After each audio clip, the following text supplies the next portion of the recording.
Welcome back, everybody, to the deep dive. Today we're diving into a story that's got everybody talking a home invasion and attack on actor Saif Ali Khan. So just picture this: it's 2:40 in the morning in Mumbai.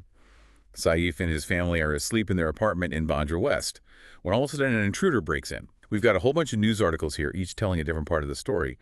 So what we want to do is try to piece it all together and figure out exactly what happened that night. Was this just a random act of violence, or was this something more planned out? Yeah, that's the big question, isn't it? And the details we're seeing, like how the intruder got in and then that ransom demand, it's making people think a lot of different things. Right.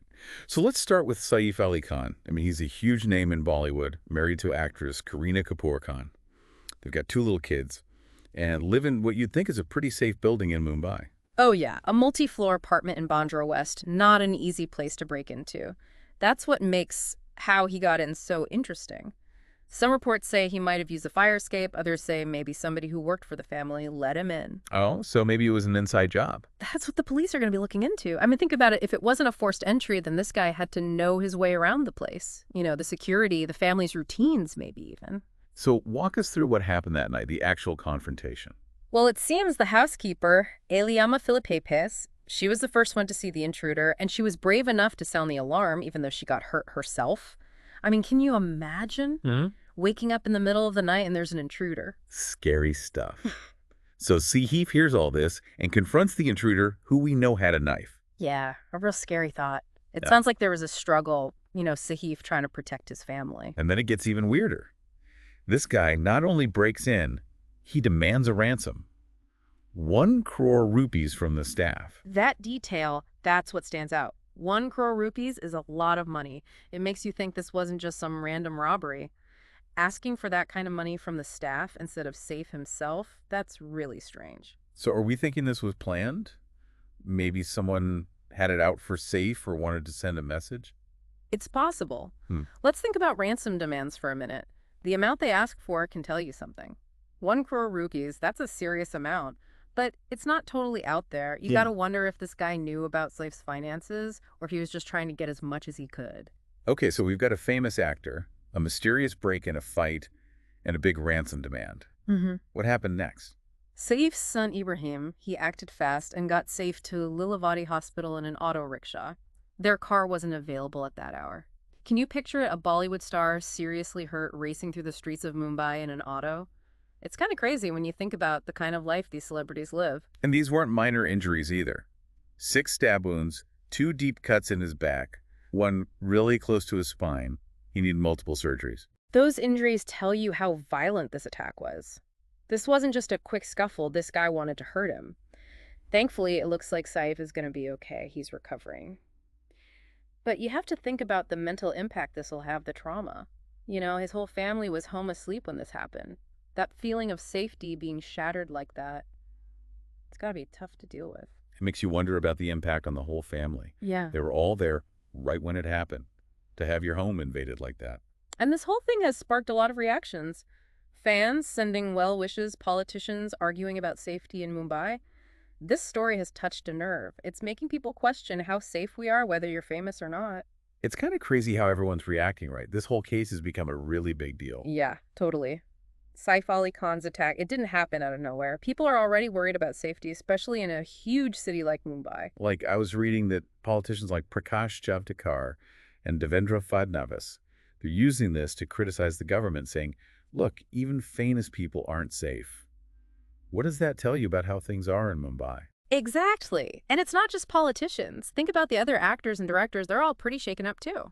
Yeah, you see a lot of support for Saif and his family online, but I bet everyone in Bollywood's feeling a little uneasy now. Like, if it can happen to him, it can happen to anyone.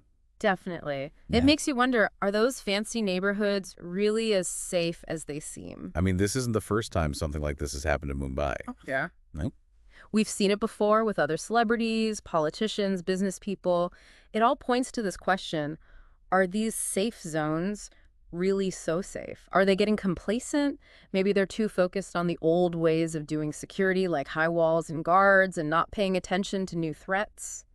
So what are some of those new threats? What's changed that makes someone like Saif more vulnerable now? Well, technology is a big one. Criminals are getting smarter. They're using drones to spy on people hacking into security systems, even using social media to figure out people's routines and where they're vulnerable. And then there's the whole inside job angle, which we talked about. If this guy had help from someone on the inside, that changes everything. Totally. It's way harder to protect yourself from someone who already has access, who knows the layout, the schedules, all the weak spots. So how do you even stay safe in that situation? That's the tough part. It's not just about having fancy gadgets or more guards. It's about having layers of security, a mix of technology, human intelligence, and being proactive. Think of it like this. You want to make yourself a hard target.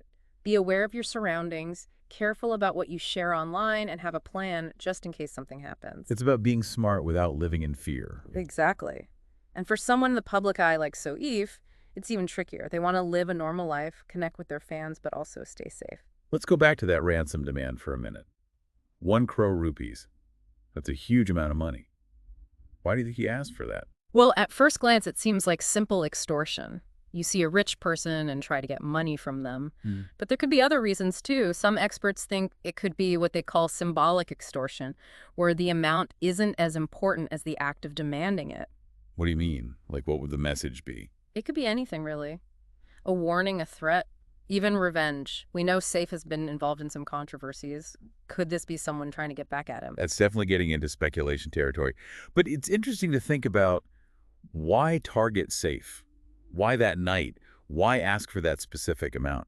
And even if it was just about the money, this guy broke into his house, attacked him with a knife, that takes a lot of guts. A disregard for the law. Maybe he even enjoys the risk. These are all things the police are trying to figure out too, right? They've been talking to the staff, looking at evidence, and I bet they're digging into Saif's past to see if he had any enemies. And they've got that CCTV footage of the suspect they released. Hopefully someone recognizes him and that'll help them catch him. But even if they catch him, there are still so many questions.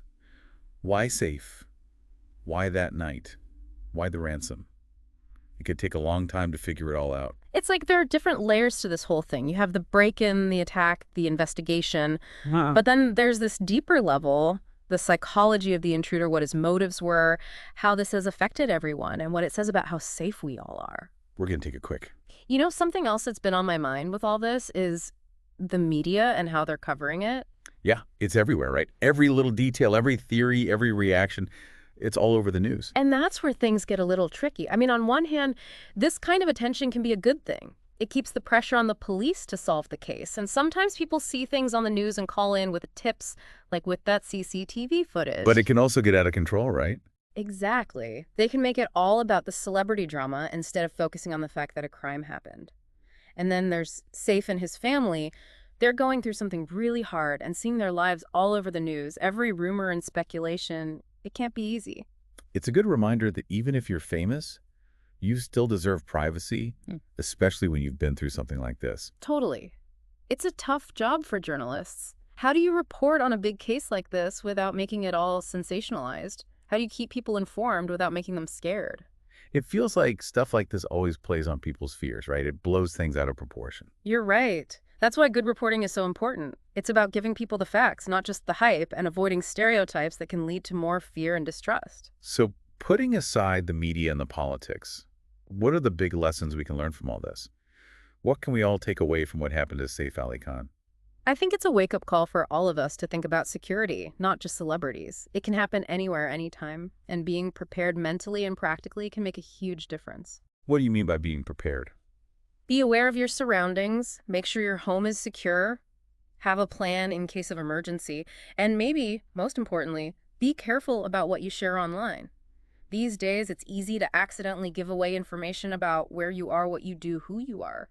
So being careful about our online presence, that's part of it too. Absolutely. And it's not about being paranoid, just being smart and making good choices. This whole thing also makes you think about how safe we really are, right?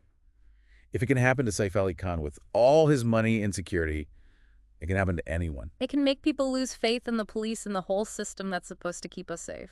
So how do we fix that? How do we move on from something like this and make things safer for everyone? I think it takes a lot of things. It's about supporting law enforcement, giving them the tools and training they need, but it's also about fixing the problems that cause crime in the first place, like poverty, inequality, and lack of opportunity. When people are desperate, they're more likely to turn to crime. So it's not just about catching the bad guys, it's about stopping crime from happening in the first place. Exactly. It's about building a society where everyone feels valued and supported, where everyone has a chance to succeed. That's a great point. We've just scratched the surface of a really complicated issue here, but I think we've given our listeners a lot to think about. I hope so. This story's not over yet, and it'll be interesting to see what happens next. But even beyond all the headlines and the celebrity gossip, there are some really important questions here about safety, security, and the kind of world we want to live in. Those are questions we all need to be asking ourselves. Thanks for joining us on this deep dive. Keep following this story as it develops, and let's keep talking about these important issues. Because making the world a safer, more just place that takes all of us working together.